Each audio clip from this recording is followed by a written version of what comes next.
Hello, hello. It's that time of the season where you start seeing some mock drafts. That is the sound of my mock draft being hit with a pencil. This is the sound of my mock draft being discussed. Jonathan Crone with you here. I'll be with you for the next few minutes. Just going over what I believe the picks in the first round will be. So, we will start out with the team with the first overall pick, the 2nd Street Supernova, headed up by Coach Grawl. Now, I believe with the keeper selection, it's a safe bet to say that wide receiver is out of the question. Not that any of the available wide receivers would be worthy of the first overall pick. Just saying. So, he's either going to be shopping quarterback or running back. My money here is on running back. That's why I have him selecting Philadelphia's LeSean McCoy. First overall pick, there's a lot of pressure there. LeSean McCoy is fairly consistent option. Definitely, I would put him the best running back available on the board, and that is why I have him being a member of the 2nd Street Supernova. Next, pick number 2, we have the Jewish Jets, headed by a new coach in the league this year, Coach Shattuck. And he has selected Ray Rice as a keeper. Again, solid running back. My money is on him going quarterback with the number 2 overall pick. You get the best quarterback available on the board there, Matthew Stafford. That way you've got quarterback, running back. Good foundation for the offense of your team in Stafford and Rice. Already out of the gate, looks like a contender. Number 3 overall pick goes to Reign Supreme, who I have selecting Rob Gronkowski, one of the favorite targets of Tom Brady.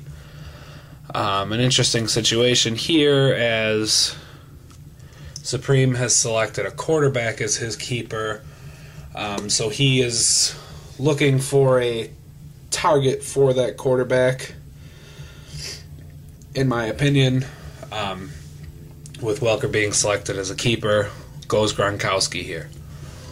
4th overall pick belongs to the Washington Mooses, and I think that with Matt Ryan selected as the keeper on offense, they're going to go running back here, and Coach Ellison is going to go with the next best running back on the board, who I feel is Chris Johnson. And with the 5th overall pick, Coach Circo of the Spooky Gnomes selects Phillip Rivers.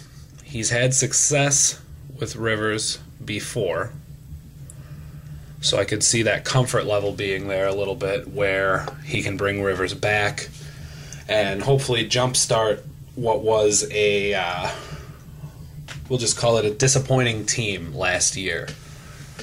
With the 6th overall pick, we revisit Reign Supreme. Traded a lot away to get these 2 picks in the first round. And here I have him taking Matt Forte of the Chicago Bears. With Tom Brady, Rob Gronkowski, Matt Forte, you've got a top 5 player at 3 key positions. I would say within the first round of the draft, you're looking at a scary team right there.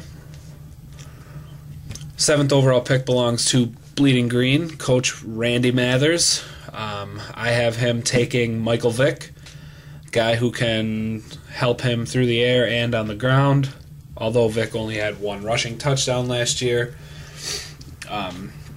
Still is a threat to scramble out of the pocket, and he can still throw the ball also, especially with Bleeding Green having Deshaun Jackson as a keeper. At number 8, Manlytown in the depression that they could not get Matt Forte, selects Ryan Matthews, the next best available running back on the board. Matthews is a little unproven, but there is without a doubt talent there. Just hopefully he can stay healthy and be a solid option for Manlytown. As a secondary pick here, if he decides not to go running back, I have him maybe taking a look at Greg Jennings with Aaron Rodgers as his quarterback. I don't necessarily think Jennings is worthy of the 8th overall pick, but given who his quarterback is, it may play in his favor to get Jennings here.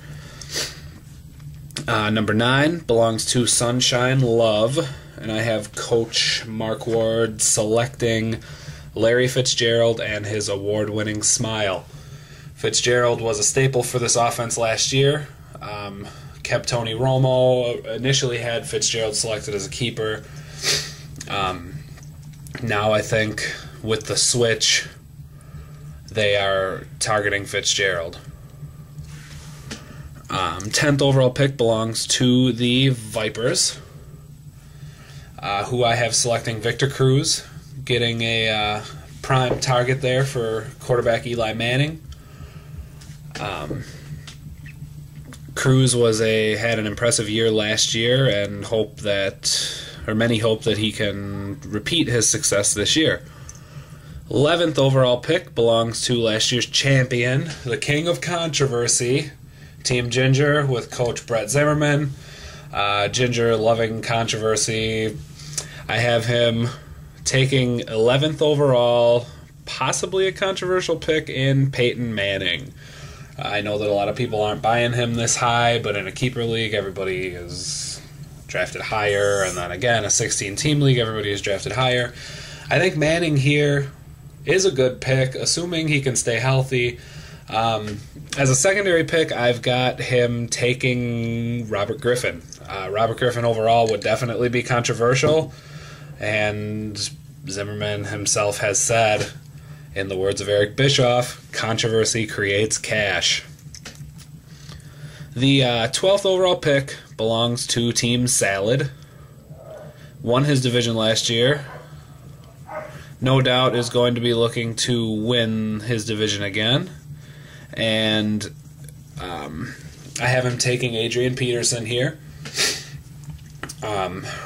Assuming Peterson's ready to go by the beginning of the season. If he's not, then I have Salad bringing back Darren McFadden. McFadden was good for him last year when he was healthy. And if he can get a full healthy season, I don't see why he wouldn't be good again. Number 13 is the Grawl Boys, who I have selecting Michael Turner. Again, kind of a similar situation as with the Gnomes. Grawl Boys have had success with Michael Turner, and with them selecting quarterback as their keeper, maybe they look to bring back Turner just for that familiarity, in hopes of a repeated success. Secondary pick here, just playing into personal favoritism here, I have him selecting Percy Harvin, because coach of this team is a Vikings fan, and with points for return yardage this year, Harvin's value increases by a lot. Quarterback in Minnesota is questionable, but Harvin is going to get those return yards, as well as a fair amount of targets. 14th overall pick belonged to the Back Pocket, then belonged to Reign Supreme, now belongs to 10,000 Suns. And with this acquired pick, I have the Suns selecting Marshawn Lynch, bruising running back to start to mesh with the offense of this team. Secondary pick, I have Steven Jackson, another bruising running back. I would put Lynch and Jackson around the same value, probably similar production, similar point totals. Taking either of those if you're looking for that big workhorse bruiser back type, don't really go wrong here at 14. 15th overall, we've got the Burnsville Brawlers, who I have selecting DeMarco Murray, the running back for the Cowboys. Murray had a good start in his rookie year, and a lot of people look for him to continue where he left off.